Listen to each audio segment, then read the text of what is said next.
Buenas noches, oyentes del otro lado del dial.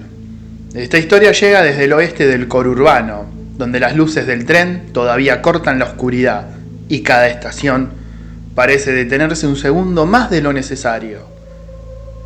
Dicen que en esas noches de niebla, cuando el último tren pasa vacío, hay ventanillas donde la gente evita mirar, no por miedo a lo que hay afuera, sino por lo que puede reflejarse adentro. El tren partió de 11 a las 11:45, el último hacia Moreno. A esa hora ya no quedaban pasajeros, solo el ruido de los vagones, el olor metálico del freno y el reflejo amarillo de los tubos fluorescentes.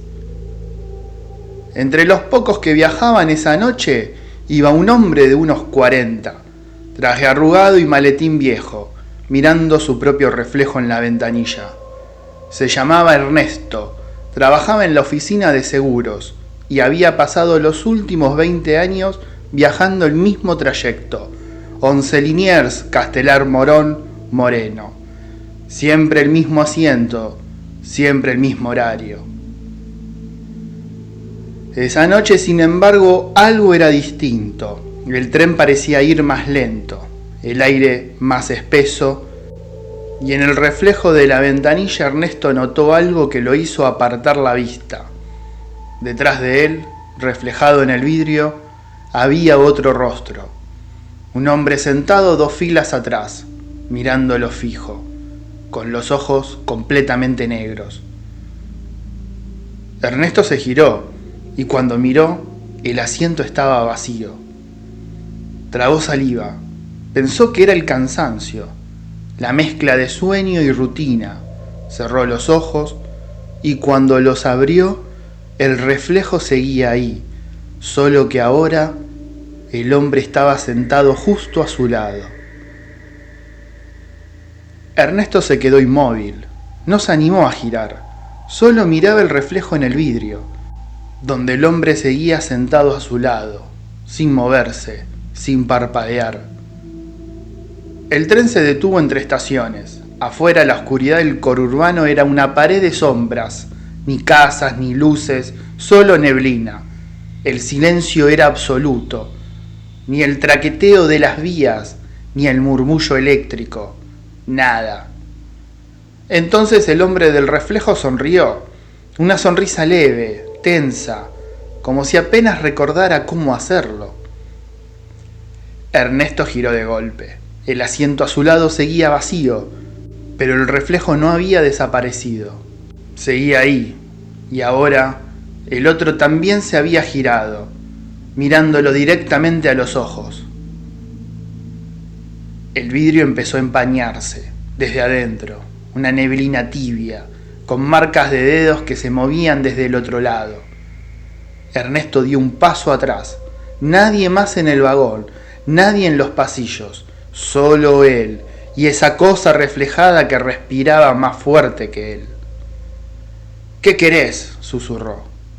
El reflejo abrió la boca, pero no salió sonido, solo una vibración leve, un zumbido bajo, como una frecuencia apenas audible. El tren se sacudió, las luces parpadearon, y cuando se encendieron de nuevo, Ernesto vio que en el reflejo ya no estaba solo. A lo largo del vagón, decenas de rostros lo observaban desde las ventanillas, todos iguales, todos sin cuerpo, solo la cabeza, suspendidas, pegadas al vidrio. Ernesto gritó, su voz se perdió en el aire inmóvil. Corrió hacia el otro extremo del vagón, pero las puertas estaban cerradas. El tren no se movía y en cada ventana su reflejo lo seguía. Se cubrió la cara con las manos. Cuando volvió a mirar, solo quedaba uno. El primero, el del asiento junto al suyo. Solo que ahora no estaba en el reflejo, estaba afuera, de pie junto a la vía, mirando el tren inmóvil, mientras su propia imagen lo saludaba desde el vidrio. El chirrido del tren volvió de golpe. Las luces parpadearon y el vagón comenzó a avanzar lentamente, como si nada hubiera pasado. Ernesto respiraba agitado, con el corazón golpeándole el pecho. Miró hacia afuera, las sombras pasaban rápido, sin forma, sin paisaje, solo oscuridad. El hombre seguía ahí, de pie junto a la vía, pero el reflejo en la ventanilla lo mostraba adentro, sentado en el mismo asiento. Ernesto apretó los dientes, golpeó el vidrio con la mano. Nada, el reflejo sonrió. Entonces lo entendió. No era el otro quien estaba afuera, era él. El vagón se llenó de zumbido grave, las luces se apagaron y el tren pareció hundirse en la oscuridad. Por un momento todo se detuvo, ni tiempo, ni sonido, ni movimiento. Cuando las luces volvieron, Ernesto ya no estaba, solo su maletín, abierto, en el asiento de siempre. Los demás pasajeros despertaron como si nada. Nadie lo había visto subir, ni bajar. La formación llegó a Moreno a las 12:15. El guardia caminó por el andén, revisando los vagones, y en la última ventanilla vio algo que lo hizo detenerse. La silueta de un hombre, sentado, mirando hacia afuera, inmóvil. Golpeó el vidrio, no hubo respuesta. Adentro no había nadie.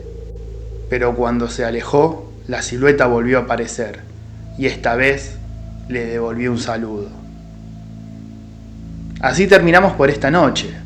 Dicen que en los últimos trenes del oeste a veces se ve un pasajero mirando por la ventanilla, siempre en el mismo asiento, y si alguna vez viajan solos y sienten que alguien los observa desde afuera, no miren, porque a veces lo que vemos en el vidrio no está del otro lado, sino está esperando que lo miremos.